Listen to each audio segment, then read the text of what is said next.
If this is the first episode that you've watched on my channel, my name's Kevin. I was adopted, I was abused, and I was addicted, and I'm in recovery from all three. But if you've been coming to this channel and know my videos, you know there's been some episodes I'm looking for my biological father. And I've been on that search for a while now, and just to put it lightly, it's been going a little slow. I feel like I'm trudging the road to happy destiny, but I'm not even sure which way the road is going or how I'm going to get there or whether or not I'm ever going to see a sunset at the end of that road. But today I made a phone call and I was able to talk to somebody that I'd never met before, and it was pretty special. And it made me think, let's not miss these sunsets. Hi everybody. Kevin Barheit here. Thanks for tuning in. And no, I don't want to surprise you. I haven't talked to my biological father. I haven't talked to even anyone that I'm biologically related to. But today, for the first time ever, someone through Ancestry.com that I'm connected to actually replied to me. And it's been months that I've been trying to connect with them. And you know, if you've ever used Ancestry, you know that the messaging tends to be a little bit cumbersome at times. Okay, that was really polite. It can be a little frustrating at times and uplifting at others when the messages come in. But then I didn't get a message back from this person.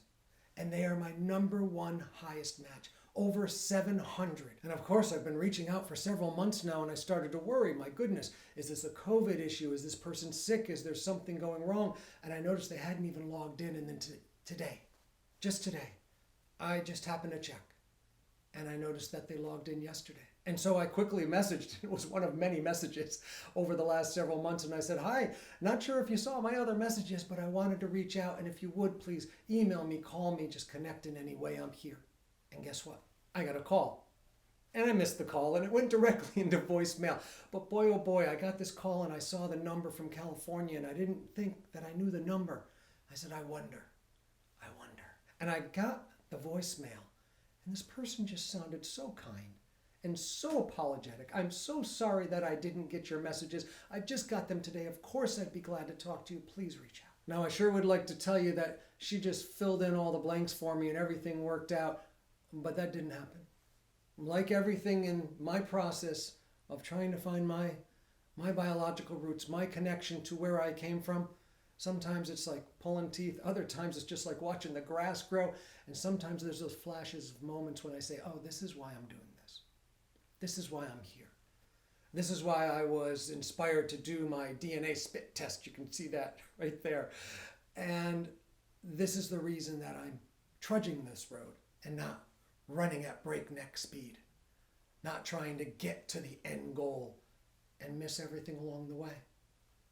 And of course, during the call, I felt the urge to say, this is what I need, this is what I want, can you help me in any way? But instead, I somehow was able to slow down and listen. The first thing I said was, I'm so happy to hear your voice. Are you okay? And luckily, they are okay. Luckily, it wasn't COVID. Luckily, it wasn't a major illness, but it was cataract surgery. Of all things in the world, I wouldn't have imagined that. I wouldn't have even known to ask about that.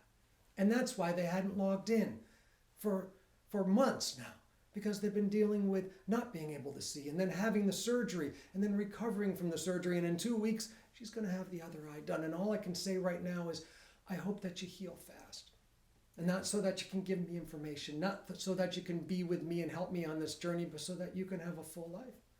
And what I said to her was, in this conversation that was over an hour long, I can see that this is giving you a new lease on life. It's given you a new way to see. Out of only one eye for the moment, but she's so looking forward to the other eye being opened. And that's what I really felt as I was listening to her. And we talked about the ancestry matches, and we talked about the trees, and we talked about the connections. And I'm actually connected to her husband. We're cousins. Hey, if you're watching this, I'm your cousin. The wonder of it all, though, is that I was more interested along the way in the moments that we were having together. Because as she shared her story about her cataract surgery, I shared the story about my wife and when her retina detached last year. Here's another video you could watch. And when she shared about her family, I shared about my family. And when she shared about her journey, I shared about my journey. And we listened to one another. At the whole end of the call, I said to her, you know, I'm so grateful that we got a chance to connect. I'm really happy that you're healing. And I hope that as you get this next surgery, that you heal fast, and I can't wait to talk to you again sometime in the future. I said, but I want to tell you something. If nothing else, I couldn't stop thinking every minute of our call that the important thing is that I met you now. Not what's going to happen in 2 weeks, not whether the surgery is going to go well, not whether or not you're going to have perfect eyesight in both eyes, but right now, right here, with your joy, with your one eye, with my joy that I'm making some progress here, that I'm getting maybe that much closer to knowing my family of origin. Maybe. But the important thing is right now, the two of us got to know each other. And I didn't miss it. One of my other videos, which I'll point to another one, I'm pointing to a lot of videos tonight. Go ahead and check out that video. I talked about don't blink. And this was in regards to a lot of different things, but mostly how I raised my children and how I felt as a father. I didn't want to miss anything as they were being born, as they were growing, and now as they're grown and 20 and 24 and 40 and 41 and the grandkids and everybody's moving on, and I still don't want to miss a moment of it. And that was important for me today to remember. I certainly want to sit next to my biological father and hold his hand, hear his voice, see the look in his eye. But until then, until that moment, there are people that are being put in my life along the way, and I may not understand the connection. I may not even know why it's important, but if I don't pay attention, I may miss that. And I don't want to miss that. Because, like I said at the beginning, I was adopted, but I'm here today. I was abused, but I'm healing. I was addicted, but I'm in recovery. And every step of the way, from the time that I was born and abandoned and adopted to the time that I was abused, to the time that I was addicted, and all the way through the recovery and all the way through the process, I had to pay attention. I had to be present. I had to be mindful of who I was and where I was and who I was becoming. Because I have a certain set of ambitions in my life. And some of them have been wonderful ambitions to be a father and to be a husband. And we're celebrating 25 years of marriage this week and how wonderful that is. And I've met some of these milestones in my life. And maybe someday I'll meet my biological family and that milestone will come to fruition. But what I recognize is the important thing is that when I get there, who am I going to be when I reach that milestone? Do I want to be the guy that rushed through and missed the conversation with Jan? Or do I want to be the guy that was changed by that conversation? Do I want to be the guy who's on the other side of healing from abuse and addiction and abandonment? Or do I want to be the guy that learned from that and grew from that and is something to share with others and something that I can give to my family, something that I can partake of with other people who are in recovery, who are learning to walk this road just maybe from the very beginning? You see, the difference is I have a lot of ambitions. But today what's more important is my aspirations.